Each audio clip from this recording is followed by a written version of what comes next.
ses 1000 premiers abonnés sur YouTube. Sur cette chaîne, j'ai plus de 100 000 abonnés. Et tu sais quoi? Atteindre les 100 000 abonnés a été beaucoup plus facile qu'atteindre les 10 000. Et atteindre les 10 000 a été beaucoup plus facile qu'atteindre les 1000 premiers abonnés. Ça peut paraître fou comme ça, mais le plus difficile, c'est le début. C'est là que chaque abonné compte et qu'il faut aller les chercher à la sueur de son front. Ensuite, la croissance est exponentielle et plusieurs de tes vidéos te rapportent des vues et des abonnés chaque jour. Alors ce qui est marrant, c'est que j'ai lancé une deuxième chaîne YouTube et du coup, je suis de nouveau confronté à revivre le début, la quête des 1000 premiers abonnés. Et c'est une quête qui me fait beaucoup moins peur à affronter que la première fois. Parce que maintenant, j'ai une méthode. Et dans cette vidéo, je vais te donner ma méthode en 5 étapes pour faire décoller sa chaîne YouTube en partant de zéro. C'est la méthode que j'ai appliquée sur cette chaîne et aussi celle que je suis en train d'appliquer sur ma deuxième chaîne pour qu'elle atteigne les 1000 abonnés. D'ailleurs, je te montrerai aussi sur mon écran les chiffres et les résultats de cette deuxième chaîne. Allez, on commence tout de suite, c'est parti.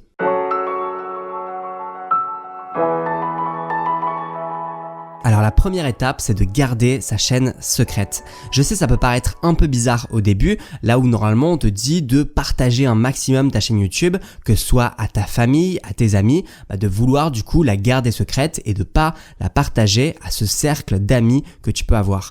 Pourquoi c'est une erreur de partager à ses amis et à sa famille? Tout simplement parce que si tu fais ça, tu vas avoir des gens qui vont pas être intéressés par ta chaîne, qui vont pas être intéressés par ce que tu racontes sur ta chaîne YouTube et qui vont juste être là parce qu'ils voulaient te faire plaisir. Et c'est bien sympa de vouloir te faire plaisir, mais le problème c'est que quand tu vas sortir une vidéo, ils vont pas la regarder ou alors ils vont regarder juste une toute petite durée de la vidéo, peut-être 1 minute sur les 10 minutes de tes vidéos. Et ça va te flinguer tes statistiques YouTube, ça va te flinguer ta durée de visionnage et ton taux de clic. Et malheureusement, ce qui va arriver, c'est que YouTube va se dire cette chaîne elle intéresse pas parce que dès qu'il y a une vidéo qui sort, il y a des vues de mauvaise qualité qui restent pas longtemps sur la vidéo. Donc forcément, c'est que les vidéos de cette personne sont pas intéressantes et arrivent pas à garder l'attention des spectateurs. Malheureusement, je vois souvent cette erreur qui est vraiment une grave erreur parce que à vouloir passer rapidement de 0 à 50 voire même peut-être 100 abonnés, si tu arrives à avoir le cercle d'amis de tes amis, du coup tu casses ta croissance pour le futur et tu vas rester bloqué à un nombre d'abonnés qui est vraiment très bas. Donc vraiment, ne fais pas cette erreur et mon conseil, c'est de partager ta chaîne à des personnes qui vont être intéressées par ce que tu racontes. Mieux vaut avoir 10 abonnés qui sont intéressés par ta thématique qu'avoir 100 abonnés qui sont ta famille, tes amis, qui malheureusement ne regarderont jamais tes vidéos ou très peu. Et dis-toi vraiment qu'il faut donner les bons éléments à l'algorithme et que c'est toujours mieux d'avoir juste 10 vues sur ces vidéos, mais des vues de qualité avec une super bonne durée de visionnage et un bon taux de clic, qu'avoir des abonnés qui ne sont pas intéressés par ce que tu racontes.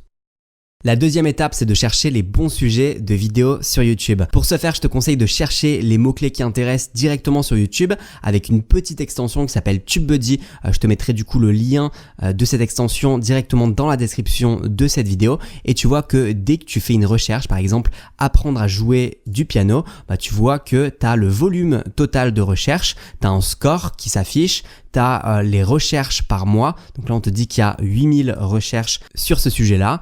Et tu vois aussi la compétition. Est-ce qu'il y a beaucoup de compétition sur ces mots-clés ou pas? Ce qui est intéressant aussi avec ce petit bouton, c'est que quand tu appuies, tu peux voir les tags qui ont été utilisés par les vidéos qui ont bien fonctionné sur ce sujet-là. Là, tu vois 3,9 millions de vues et les tags qu'il a pu utiliser, ça peut vraiment te donner des idées. Faut vraiment s'intéresser à ce que les gens recherchent actuellement sur YouTube, sur Google, sur Internet de façon plus générale parce que ça peut aussi jouer avec l'actualité, tu peux aussi jouer sur ce facteur-là. Et puis en sachant ce que les gens recherchent, tu peux référencer tes vidéos et ainsi attirer du trafic et des vues chaque mois. Alors bien sûr, si tu commences, et c'est sûrement ton cas, tu peux pas te positionner sur des mots-clés qui sont très généralistes. Là, tu le vois avec ce score que le score est très très bas, 28 sur 100 avec ces mots-clés parce que du coup, c'est des mots-clés qui sont très concurrentiels. Tu le vois, il y a beaucoup de compétition et du coup, on n'a pas forcément un bon score. Ce qui peut être intéressant, c'est tout simplement d'aller un petit peu plus loin dans les mots-clés. On appelle ça des recherches de longue traîne. Là, tu vois, si j'ajoute débutant ou alors seul, par exemple, j'ai appuyé sur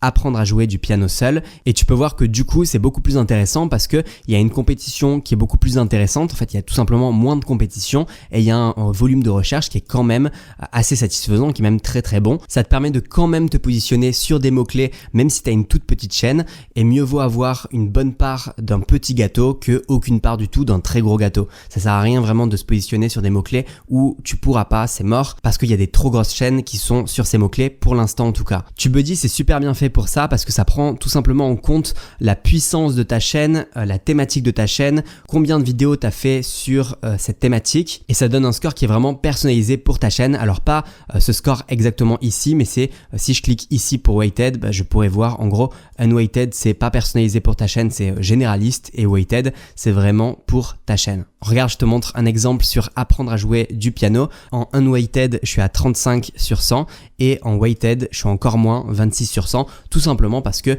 ma chaîne n'est pas du tout sur la thématique de la musique, pas du tout sur la thématique du piano. C'est pour ça que du coup, j'ai un score qui est vraiment bas. Donc c'est intéressant de voir ça, notamment si tu as envie de faire des vidéos sur une thématique un peu différente de ce que tu faisais d'habitude. Ça te permet de voir avant de créer une vidéo si ça vaut le coup de la créer, et visuellement, c'est plus facile de se référer à ce petit visuel qui est vraiment intéressant. Là, tu vois, specific to your channel, donc vraiment, c'est par rapport à ta chaîne. Donc, je reprends l'exemple de tout à l'heure. Imaginons que tu as trouvé un bon sujet de vidéo et que tu es maintenant prêt à la créer. On va passer du coup à la troisième étape qui est tout simplement de rendre sa vidéo cliquable. Alors c'est génial, tu as trouvé un bon sujet de vidéo, mais maintenant, c'est pas suffisant. Il va falloir que les gens cliquent sur ta vidéo. Alors pour ça, je vais te montrer les statistiques de ma nouvelle chaîne, et du coup j'ai fait une vidéo qui commence à décoller, je vais te montrer ça juste après, mais juste avant, dans les analytics de YouTube, tu peux aller dans couverture et tu as accès du coup à cet entonnoir. Cet entonnoir, il est super important tout simplement parce que ça va te permettre de bien comprendre toutes les étapes et pourquoi c'est important de les respecter. Donc en haut de l'entonnoir, on a les impressions. Donc ça, c'était ce que je te disais juste avant avec le volume de recherche. C'est important de choisir un sujet de vidéo qui va intéresser les gens, soit parce qu'ils vont le rechercher, soit parce que on va leur recommander cette vidéo. Comme ça, tu vas pouvoir avoir des impressions. Des impressions, c'est tout simplement ta vidéo va passer devant les yeux des potentiels spectateurs, et puis ensuite, du coup, il va falloir que les gens cliquent sur ta vidéo. Le taux de clic, il est super important pour l'algorithme YouTube, tout simplement parce que si ton taux de clic est extrêmement faible, pour lui, ça vaut pas le coup de montrer ta vidéo à plein de gens, de faire rentrer plein de gens dans l'entonnoir si ça bloque directement à cette étape. Pour la métaphore, c'est un peu comme si tu avais un seau d'eau et que si tu as un taux de clic qui est extrêmement faible, du coup, ton seau d'eau, il est percé de partout. Et du coup, pourquoi YouTube t'offrirait des impressions? Là, du coup, dans la métaphore, les impressions, c'est l'eau. Pourquoi YouTube verserait beaucoup d'eau dans ton seau qui est percé? Donc le taux de clic extrêmement important. Moi, tu le vois sur cette vidéo qui est en train de décoller. Là, je te montre la courbe directement. Là, c'est vraiment en train de bien partir. On va voir si ça continue comme ça. Du coup, au niveau du taux de clic, je suis à 11,5%, ce qui est vraiment bien, notamment parce que la vidéo, elle a été montrée à plus de 6000 personnes. Et parfois, et c'est peut-être ton cas, tu peux avoir un taux de clic qui est extrêmement élevé, mais si ta vidéo a que 50 vues, par exemple, c'est pas un nombre suffisant de vues, c'est pas représentatif, et du coup, ton taux de clic, il va être un petit peu faussé. Donc du coup, la troisième étape, c'était le taux de clic, essayer d'avoir le taux de clic le plus élevé possible. Ça se joue notamment sur ta miniature, essayer d'avoir la meilleure miniature possible, et aussi sur le sujet de vidéo que tu peux choisir, parce que si tu choisis le bon sujet de vidéo, potentiellement, ça a plus de chances d'emmener plus de clics. La quatrième étape, c'est tout simplement de garder l'attention des spectateurs le plus longtemps possible sur tes vidéos. Donc on revient à l'entonnoir, tu vois, après avoir un taux de clic de 11,4%, ça m'a fait 700 vues. Du coup, comme je t'avais dit, il y a un bon taux de clic, mais il faut aussi que sur ces 700 vues, les personnes soient restées longtemps et étaient captivées par la vidéo. Donc ça se traduit sur la durée moyenne de visionnage. Moi, tu peux voir que sur cette vidéo, je suis à 6 minutes 21, ce qui est d'expérience vraiment un bon score. Et du coup, à la toute fin de cet entonnoir, tu as la durée de visionnage impression. C'est en fin de compte combien d'impressions YouTube te donne, parce que ça c'est vraiment offert, hein. YouTube te fait pas payer pour montrer tes vidéos aux spectateurs, mais du coup de ton côté il faut créer de bonnes vidéos qui soient cliquables, qui soient captivantes, qui en fin de compte rapportent de l'argent à YouTube. C'est comme ça, c'est donnant-donnant. On te donne du trafic gratuit, ce qui est incroyable. YouTube, c'est une des seules plateformes qui gratuitement t'offre une communauté si t'es bon et si tu fais de bonnes vidéos. Mais du coup, comme je te l'ai dit, c'est le jeu, il va falloir être être bon. Alors comme tu le vois sur cette courbe, j'ai vraiment respecté la première règle que je t'ai dit au début de cette vidéo. J'ai pas du tout partagé cette vidéo à mes amis, à ma famille. C'est vraiment resté secret. Et en fin de compte, les personnes qui ont vu cette vidéo dès le début ont vraiment été intéressées par cette vidéo. Et certes, ça a pris du temps et ça faisait pas beaucoup de vues au début, mais du coup, j'ai eu de super bonnes statistiques, notamment sur le taux de clic et la durée de visionnage, ce qui est le plus important. Et tu peux le voir sur les tops des sources de trafic. En fin de compte, fonctionnalité de navigation, c'est vraiment YouTube qui m'a donné tout ça, hein, 92,1%. Et tu le vois juste là, 86,4% suite aux recommandations de votre contenu par YouTube. C'est-à-dire que vraiment, c'est YouTube lui-même qui recommande ma vidéo, qui fait qu'elle est en train de décoller. Et c'est grâce à YouTube, hein. C'est vraiment pas ni mes amis, ni ma famille, ni le fait que je paye des publicités pour que ma vidéo soit vue. C'est vraiment YouTube qui la met en avant. Et tu peux aussi voir ici que YouTube lui-même te dit que pour accroître la probabilité que YouTube suggère vos vidéos, ce que YouTube du coup fait, augmenter votre taux de clic et la durée de visionnage de vos vidéos. Donc vraiment, ton job, et c'est le job du coup que j'ai fait sur cette vidéo, c'est d'avoir un bon taux de clic et une bonne durée de visionnage pour que YouTube décide de mettre plein de spectateurs en haut de cet entonnoir. Enfin, je te montre ici les spectateurs uniques. Tu vois que 98% sont des non-abonnés. Donc, c'est vraiment plein de spectateurs qui sont nouveaux.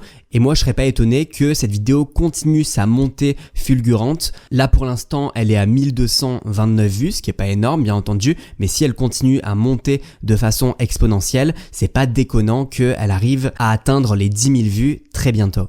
Et du coup, la dernière étape, c'est tout simplement d'être patient. Tu le vois sur cette courbe, au début, il y a vraiment eu pas beaucoup de vues, mais en fait, c'est pas grave d'avoir très peu de vues au début si tes statistiques sont bonnes. Mieux vaut avoir seulement quelques vues par jour au début, mais vraiment des vues qui sont intéressées par ce que tu racontes, des gens qui restent longtemps sur tes vidéos, qui sont captivés. Parce que si derrière tu montres à l'algorithme que tu as des bonnes statistiques et qu'il peut continuer à te faire confiance en te ramenant plus de spectateurs, ces quelques vues vont se transformer en quelques dizaines de vues par jour, puis ensuite en quelques centaines de vues par jour. Et puis bien entendu, tu connais la suite, c'est comme ça qu'on arrive à atteindre les 1000 abonnés. Alors cette deuxième chaîne, je la garde secrète, je te montre toutes les statistiques, les chiffres, mais je te donne pas le nom, tout simplement déjà parce que j'ai pas envie de flinguer